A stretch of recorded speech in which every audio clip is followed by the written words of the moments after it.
All right, so let's talk about the FBI. You haven't mentioned them yet. These are the people I'm really curious about because of all the crap that happened with President Trump. Oh, we're coming to them. We're coming to them. In fact, the FBI gives us a perfect example of the birth and evolution of these kinds of agencies. That organization has a really peculiar history, and its creation was fiercely contested at the time. Okay, as I said, when the U.S. Attorney General directed the Justice Department to do an investigation, they had to borrow investigators from the Treasury or hire investigators from a reservoir of detectives who were not employees of the government, but were vetted and credentialed by the Treasury.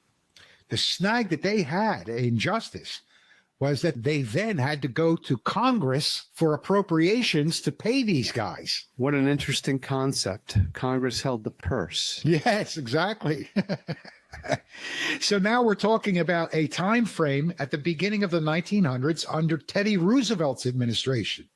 That puts us right in the beginning of progressive Marxism, okay?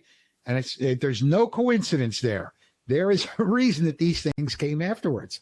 This sparked a debate in Congress, and there were bipartisan objections to the practice. Congressional hearings were held that questioned the constitutionality of the practice by which the U.S. Secret Service investigators were loaned to other federal agencies, primarily the Justice Department. There was an Appropriations Committee chairman named James Tawney, who was a Republican from Minnesota, and he complained that the Secret Service loan program gave the DOJ, and I'm quoting here, what Congress would never authorize, a Secret Service bureau in every department, unquote. Okay? Now listen to this.